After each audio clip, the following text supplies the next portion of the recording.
आप soul land की दुनिया में फार नॉर्थ में एक लावारिस बच्चे के तौर पर पहुंचते हैं, जहां आइस एम्प्रेस खुद आपको अपनाती हैं और बेटे की तरह पालती पोसती हैं। आपकी पहली मार्शल सोल अपोलो है, जो सन स्टार गॉड है। इसमें आग और रोशनी दोनों की सबसे बड़ी खूबियां हैं। सूरज की रोशनी में आपकी सभी खूबियां अपने आप दोगुनी हो जाती हैं और बस एक इशारे से आप judgement of the solar slumber का इस्तेमाल कर सकते हैं।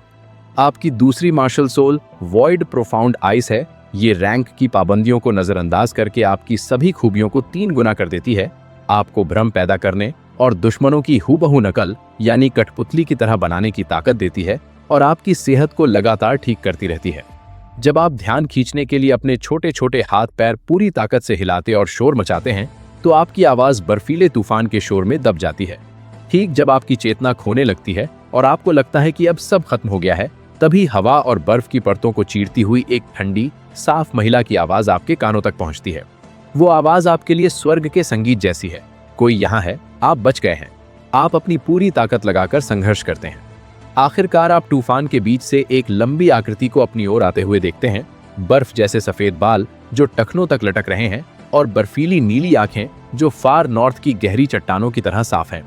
उनके माथे पर बर्फीले नीले क्रिस्टल का ताज जैसा कुछ सजा है और उनकी सफेद पोशाक बर्फ के बीच खूबसूरती से लहरा रही है, जो उनके चारों ओर एक जीवित प्रभामंडल की तरह घूम रही है।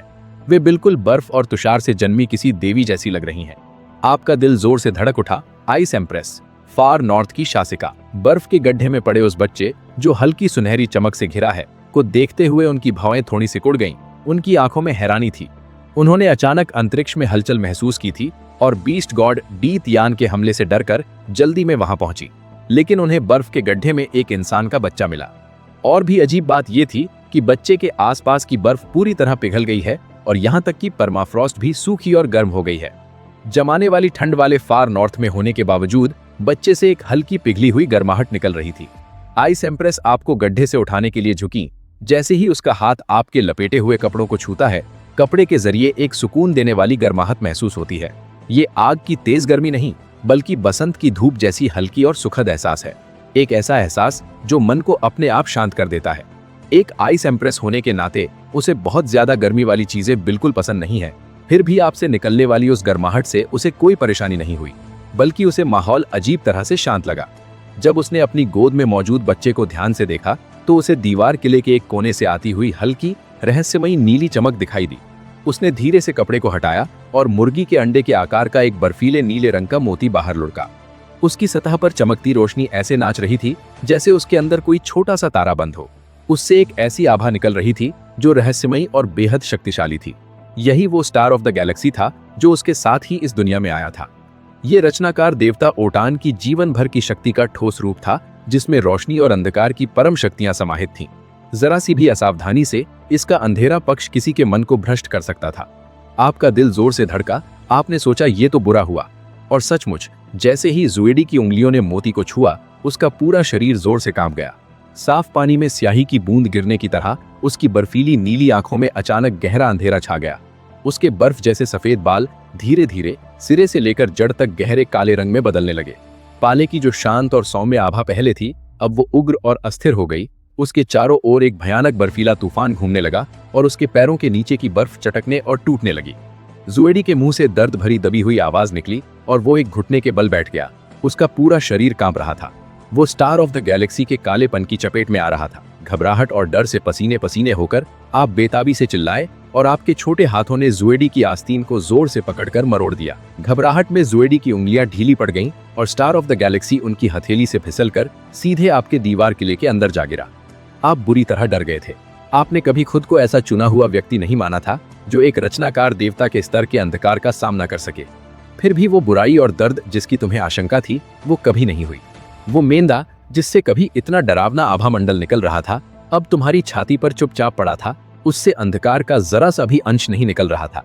वो बिल्कुल एक साधारण कांच की गोली की तरह शांत था। उसी समय जुएडी के घेरे हुए अंधेरे का घेरा तेजी से गायब हो गया, जैसे ज्वार भाटे में पानी पीछे हटता है। उसके बाल वापस बर्फ जैसे सफेद हो गए और उसकी आंखों में फिर से स्पष्टता आ गई। हालांकि उसका चेहरा पीला ही था, उस सदमे की निशानी जिसे उसने अभी अभी झेला था। उसने अपनी हथेली की ओर देखा। उसकी सांसें अभी भी उखड़ी हुई थीं। उस पल में वो लगभग पूरी तरह से अंधकार की खाई में डूब ही गया था। इस दीवार वाले किले के अंदर मौजूद इस बच्चे ने ही उसे जबरदस्ती वापस खींचा था।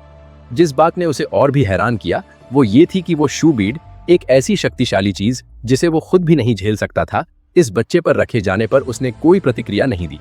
जुएडी काफी देर तक चुप रहा। उसकी नजरें किले की दीवारों के भीतर तुम पर टिकी हुई थीं। तुम्हारी आंखें बड़ी और मासूम थीं। उसके चेहरे के भाव जटिल थे। उसने सुदूर उत्तर में, जहां हमेशा जमी हुई तन्हाई रहती है, लाखों साल बिताए थे और दिन रात एक जैसी बर्फ का सामना किया था। फिर भी आज इस अप्रत्याशित बच्चे ने न केवल उसकी जान बचाई थी, बल्कि एक छोटे सूर्य की तरह अनादिकाल से जमे हुए उसके दिल को भी गर्माहट दी थी। तभी तुमने उसकी बाहों में धीरे से कुछ बड़बड़ाने जैसा कहा। जुएडी को ऐसा लगा जैसे तुम मामा कह रहे हो। वो भावनाओं से भर गया और सिहर गया। उसने कभी एक छोटे सफेद भालू के बच्चे को अपनाया था, जो अब सुदूर उत्तर का एक शक्तिशाली शासक बन चुका था, और अब वो इस बच्चे से मिला जिसने उसे मौत के मुंह से वापस खींच लिया था। शायद यही किस्मत थी। उसने अपना सिर झुकाया और तुम्हारे चिकने माथे पर धीरे से चूमा। उसकी आवाज शांत थी, लेकिन उसमें अभूतपूर्व कोमलता थी। शायद यही किस्मत है जो हमें जोड़ती है। क्योंकि तुमने मुझे पहले ही मामा कह दिया है, इसलिए मैं तुम्हें अपना लूंगा। आज से तुम जुएडी के बच्चे हो। उन्होंने एक पल के लिए सोचा। उनकी नजरें तुम्हारे छोटे गर्म कपड़ों में लिपटे चेहरे पर टिकी हुई थीं, और उन्होंने धीरे से कहा, बेमिंग बर्फ और कड़ाके की ठंड की जगह है, फिर भी तुम इस जमाने वाली जगह पर गर्माहट ले आए हो, जैसे बेमिंग पर कोई शानदार सूरज उगाया हो। चलो तुम्हें बेमिंग लिये यांग बुलाते हैं, कैसा लगा? आप हैरान रह गए। रुको, मैंने तुम्हें मामा कब कहा? वो तो बस थोड़ी सी बड़बड़ाहट थी। और वो नाम बेमिंग लिये यांग, क्या ये वही नाम नहीं था जो दूसरी दुनिया में आने से पहले तुम्हारा असली नाम था? जुएडी तुम्हें आइस एसेंस पैलेस की ओर ले गए, और रास्ते में उनकी किस्मत बहुत अच्छी रही। सबसे पहले उन्होंने बर्फ की परत के नीचे से 10,000 साल पुराना स्नो लोटस निकाला। फिर चट्टान की दरार से 10,000 साल पुराना प्रोफाउंड आइस मैरो का एक टुकड़ा निकाला। ये दोनों ही ऐसी बेहतरीन चीजें थीं जो बर्फ वाले स्पिरिट बीस्ट्स बहुत ज्यादा पाना चाहते थे, ऐसी चीजें जिन्हें दशकों तक खोजने पर भी शायद ही कोई पाता। फिर भी आज वे बाहर निकले, एक बच्चा मिला, और संयोग से 2 बेहतरीन प्राकृतिक खजाने भी मिल गए। जुएडी ने अपनी बाहों में ऊँग रहे नन्हे बच्चे को देखा। उनके होठों पर मुस्कान और भी गहरी हो गई।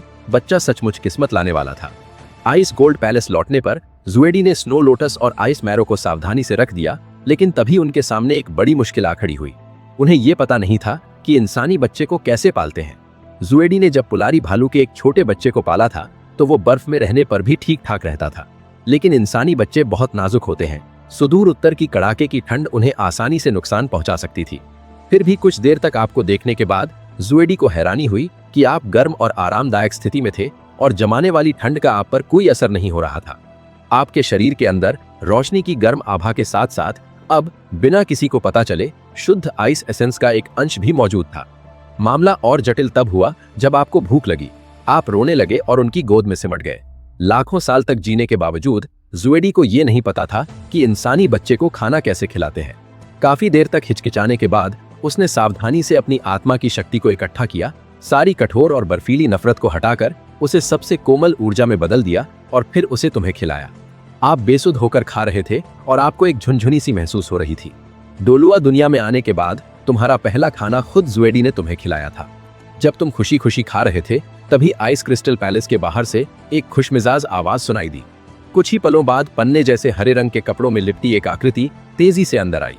जुएर, तुम वापस आ गई। नहीं आने वाली लड़की ने अपने पन्ने जैसे हरे बालों की चोटियां बनाई थीं, और उसकी सुनहरी आंखों में जोश और उत्साह चमक रहा था। वो कोई और नहीं बल्कि आइस एम्प्रेस थी, दूर उत्तर के 3 महान शासकों में से दूसरी। जैसे ही आइस एम्प्रेस अंदर आई और जुएडी को एक इंसानी बच्चे को गोद में लिए प्यार से खाना खिलाते देखा, उसने इतनी जोर से चीख मारी कि आइस क्रिस्टल पैलेस की छत ही उड़ जाती। जुएर, तुम क्या कर रही हो?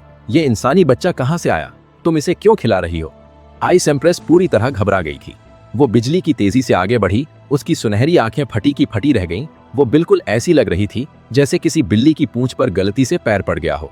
जुएडी को इस प्रतिक्रिया का अंदाजा था। उसने शांति से पूरी कहानी सुनाई, बच्चे को खोजने और ईवल पर्ल से सामना करने तक।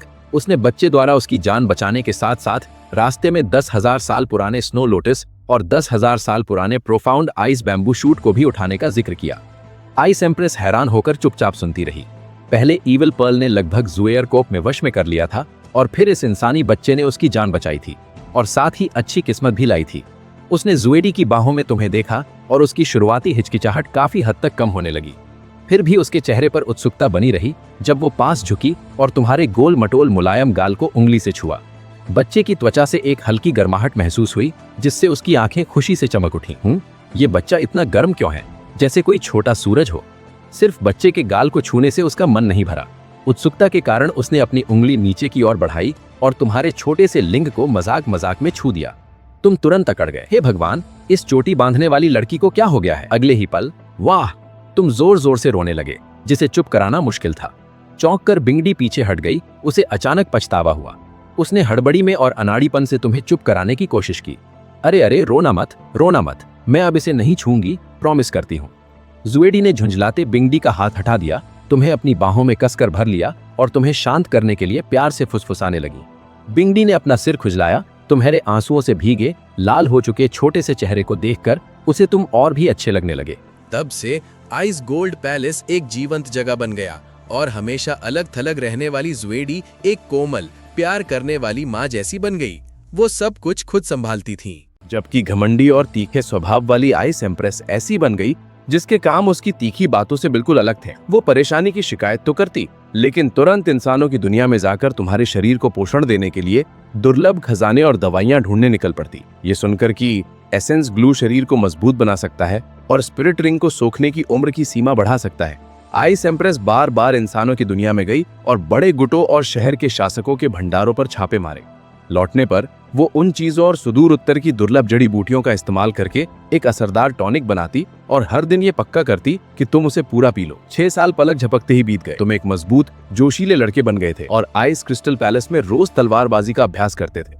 लगातार पोषण मिलने की वजह से तुम्हारा शरीर तुम्हारे हम उम्र बच्चों से कहीं ज्यादा मजबूत हो गया था। तुम्हारी शारीरिक बनावट एक स्पिरिट ग्रैंड मास्टर जैसी हो गई थी।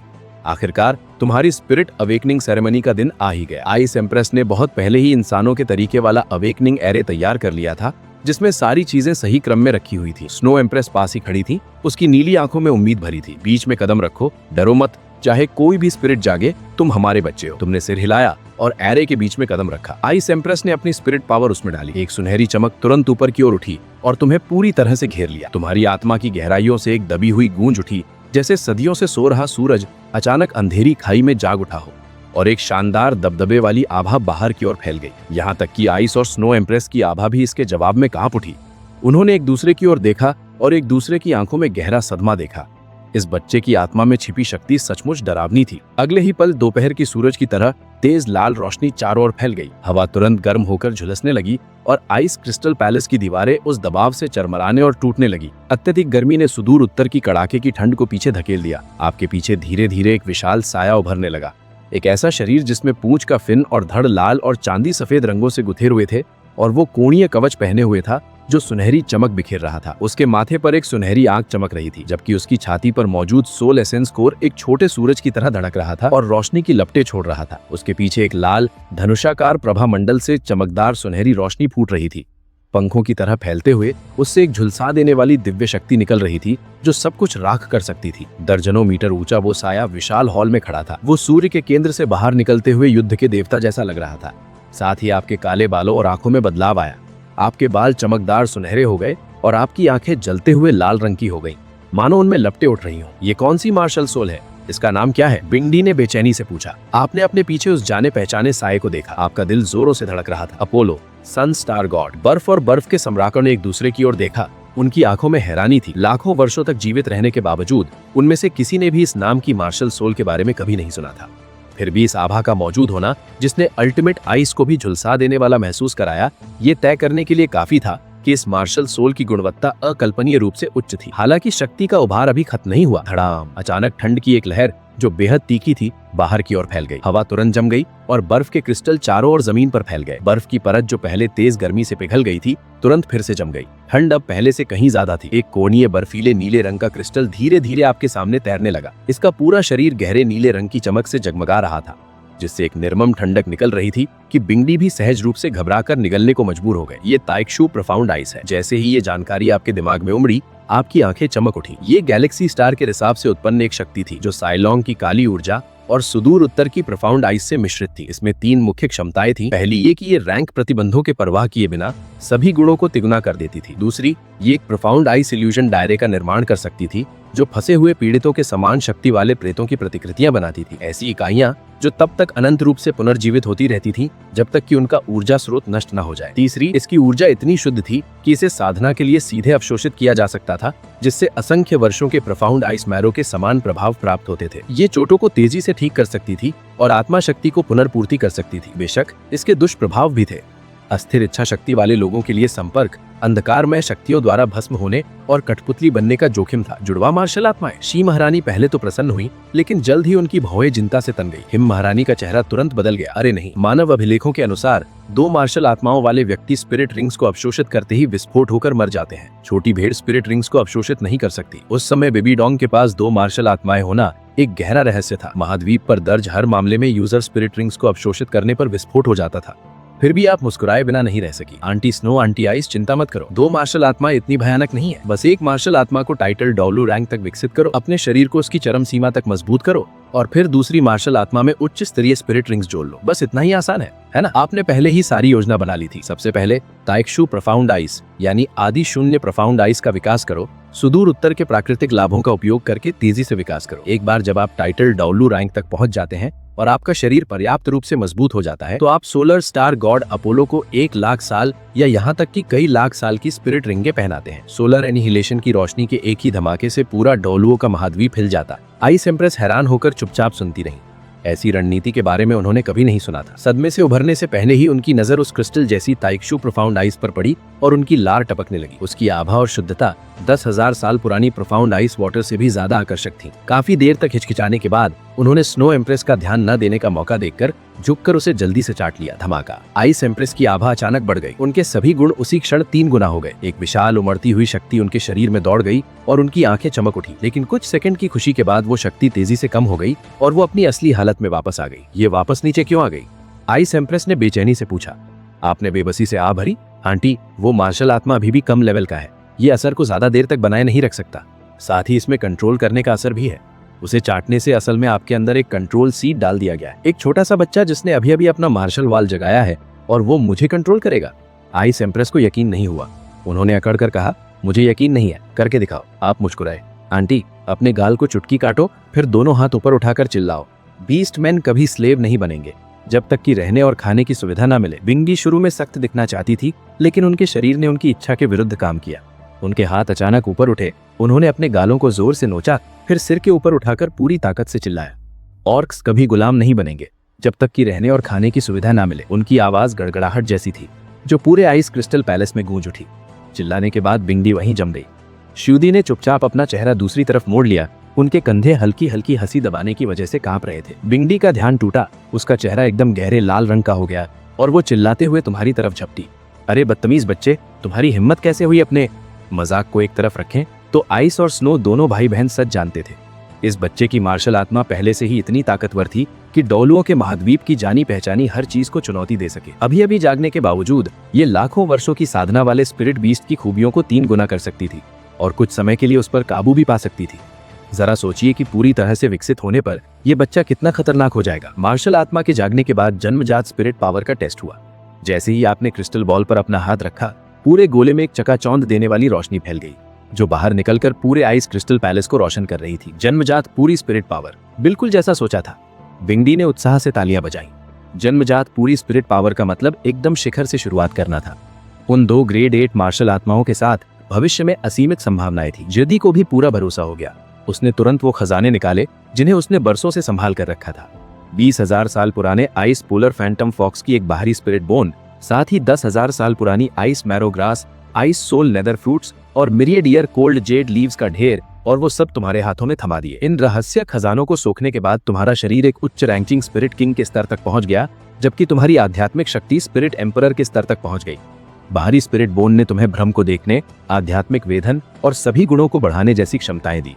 ऐसी क्षमताएं जो जबरदस्त थी। असाधारण प्रतिभा वाले इस बच्चे को देखकर बिंगी के मन में एक साहसिक विचार आया। वो जेदी के करीब झुकी, उसकी आंखें चमक रही थी। जेदी, जरा सोचो, शिया यांग का टैलेंट बहुत जबरदस्त है और वॉइड प्रोफाउंड आइस लगातार बेहतरीन रिसोर्स बना सकता है। क्यों ना हम एक गॉड मेकिंग प्रोजेक्ट शुरू करें। सुदूर उत्तर में हजारों 10,000 साल पुराने स्पिरिट बीस्ट है। हमने यहाँ सदियों से राज किया है, इसलिए वफादार साथियों का एक समूह बनाना मुश्किल नहीं है। वे बूढ़े और कमजोर जीव 10,000 साल पुराने सोल बीस्ट खत्म होने के बजाय छोटे मेमने के लिए खुद को कुर्बान करने का फैसला करते हैं, जिससे उसकी आत्मा का एक अंश बचा रहता है। जैसे 10,000 साल पहले एंजल गॉड और सी गॉड थे, वैसे ही अब हम सुदूर उत्तर के देवता को तैयार करेंगे। ज़ैदी कुछ पलों के लिए खामोश हो जाती है और उस नौजवान को देखती है जो पास ही अपनी मार्शल आत्मा को समझने की कोशिश कर रहा है। उसके होठों पर हल्की सी मुस्कान आ जाती है। ठीक है, गॉड मेकिंग प्लान अब शुरू होता है। आइस और स्नो एम्प्रेस के पूरे सपोर्ट से तुम्हारी लेवलिंग की रफ्तार तेजी से बढ़ती है। तुम्हारी पहली सोल रिंग 11,000 साल पुराने आइस वॉल एम्परर स्कॉर्पियन के बलिदान से मिलती है, जिससे तुम्हें mystic ice myriad forms soul skill मिलती है। तुम्हारी दूसरी सोल रिंग 15,000 साल पुराने आइस वॉल एम्परर स्कॉर्पियन से तुम्हें आइस स्टॉर्म सोल स्किल मिलती है। इन दो 10,000 साल पुरानी सोल रिंग्स के साथ तुम सीधे लेवल 29 यानी ग्रेट सोल मास्टर पर पहुंच जाते हो और तुम्हारी ट्रू बॉडी आर्मर समय से पहले ही प्रकट हो जाती है। इसके बाद अपनी पिछली जिंदगी की यादों के सहारे तुम ज़्यादी और बिंगडी को हेवन डाउ एम्पायर की सीमा पर मौजूद मायरिडियर मिस्टिक आइस मैरो के भंडार तक ले जाते हो। तुम इस कीमती मैरो के 57 खंबे हासिल करते हो, जिससे ज़्यादी और बिंगडी सफलतापूर्वक अपने ट्रिब्यूलेशन ब्रेक थ्रू से गुजर पाती है और उनकी कल्टीवेशन हजारों साल बढ़ जाती है। टाइटन स्नो डेमन किंग और आइस बियर किंग श्याओबाई एक एक करके तुम्हारे सामने झुकते हैं और तुम्हारे वफादार साथी के तौर पर पूरी निष्ठा की कसम खाते हैं। दूर उत्तर का 6 साल का युवा मास्टर, जिसके पास 2 गॉड टियर मार्शल सोल्स है, लाखों वर्षों की साधना वाले 3 ओवरलॉर्ड्स का साथ है और मायरिडियर मिस्टिक आइस मैरो का पूरा भंडार है। और ये तो बस शुरुआत है। आगे आप आइस फायर यिन यांग वेल पर कब्जा करने और पॉइजन डाउन्यू डूगुबो को हराने के लिए सनसेट फॉरेस्ट जा रहे हैं। फिर आप नॉर्डिंग सिटी जाकर 1,00,000 साल पुरानी सॉफ्ट बोन रैबिट को पकड़ेंगे और तांग सान के कुछ करने से पहले ही उसे अपने सोल रिंग के तौर पर हासिल कर लेंगे। लेकिन असली मजा तो नेक्स्ट एपिसोड में आएगा। नेक्स्ट एपिसोड के लिए सब्सक्राइब कर लो सब लोग।